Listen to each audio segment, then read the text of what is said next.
What if I told you that the U.S. Mexico border is more than just a boundary? It's a place where every step is filled with danger, secrets, and untold stories. A place where people risk everything to cross, whether for safety, for opportunity, or for something much bigger. But what's really going on behind this seemingly simple line on a map? The truth is far more twisted than you think. The U.S. Mexico border is a line that stretches across 1,954 miles, 3,145 kilometers, dividing two nations, two cultures, and millions of lives. But this isn't just any line. It's a complex boundary with layers of history, conflict, and unseen forces at play.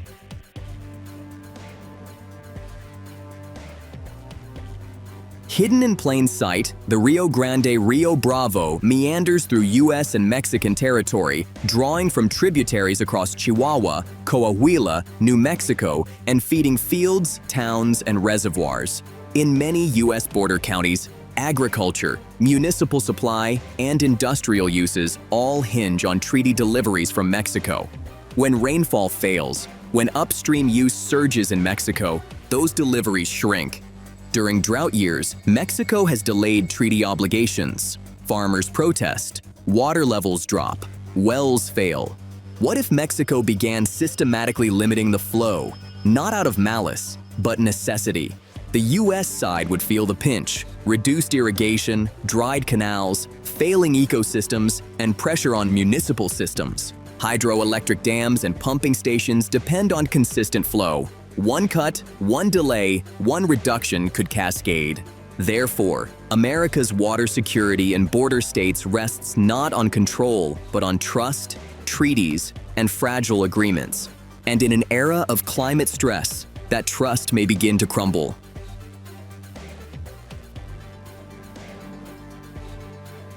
The U.S.-Mexico border isn't just about fences and rivers anymore. What if I told you it's also a vast digital landscape that tracks everything from human movement to cargo shipments? Surveillance towers, drones, and sensors are all plugged into a massive network that makes the border not just physical, but digital too. But here's the real kicker. What if the very systems that keep our trade flowing and national security intact are vulnerable to cyber attacks? What happens when someone hacks into the networks tracking people or goods crossing the border? Suddenly, this invisible digital border is no longer a line in the sand. It's a ticking time bomb. As the systems grow more interconnected, the risks multiply. So, what if the subsequent breach isn't just a glitch, but a total game changer for the border itself? The truth is way more twisted than you might think.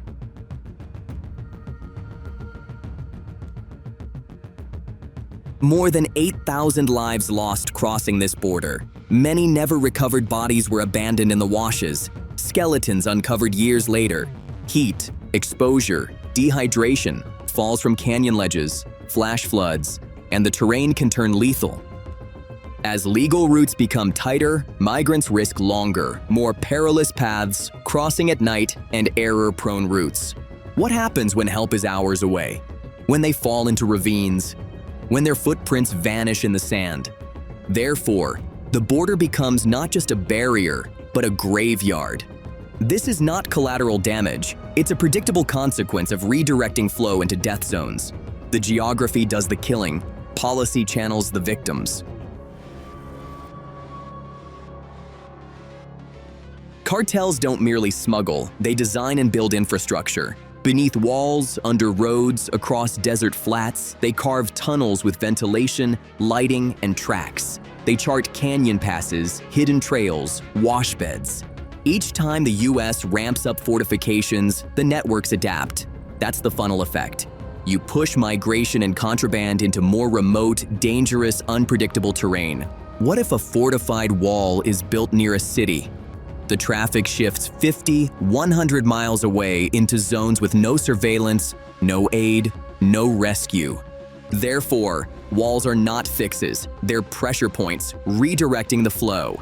And these corridors don't only carry illicit goods, money, weapons, migrants, intelligence, and corruption. Cartels embed themselves deep in local systems, bribing, coercing, and corrupting. They use local guides, scouts, insiders, satellite data, and counter-surveillance.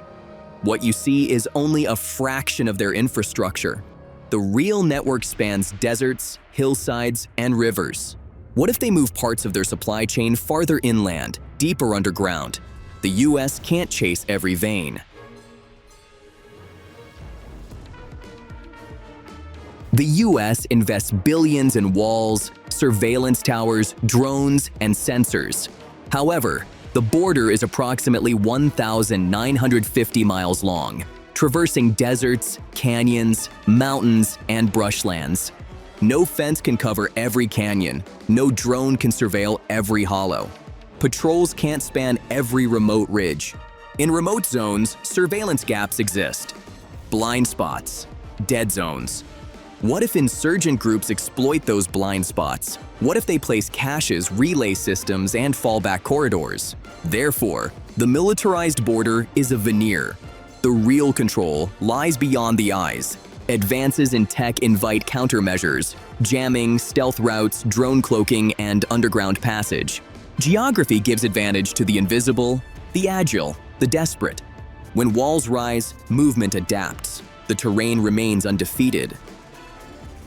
Trade between the U.S. and Mexico is one of the world's largest bilateral exchanges. Hundreds of billions of dollars flow across this border annually. But most of that trade funnels through a few critical ports of entry: Laredo, El Paso, Otay Mesa, Nogales, Hidalgo, and Isleta. These crossings become choke points. If closed, delayed, or sabotaged, supply chains crack.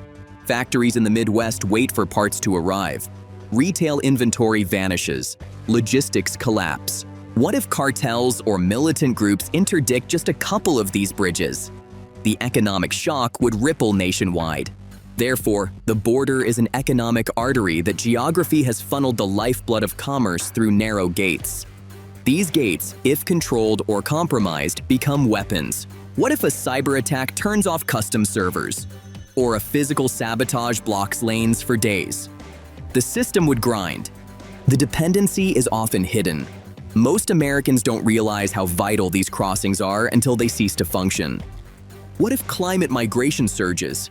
Central America dries, violence intensifies, and mass displacement heads north. The border becomes overwhelmed. What if cartels evolve into territorial states?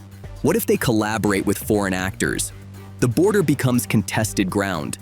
What if cyber attacks simultaneously shut down key water, trade, and surveillance systems? The border becomes a fault line. What if alliances shift? What if local governments align with cartel interests? The border's hidden systems could be leveraged against the U.S. Therefore, this border is not just a twisted line. Now it is being seeded to become the fault line of future conflict. If you don't see the trap, you might one day be walking into it. The U.S. Mexico border is not a simple barrier. It's a complex, twisted system of water, tunnels, death, economy, and terrain. Geography is the silent architect. It doesn't bend to budgets or politics. If America doesn't see the trap, it will stay vulnerable. If you want more hidden maps that challenge what you think you know, subscribe, hit that bell, and join me in peeling back the lines you don't see. Because the scariest borders are the ones drawn in shadow.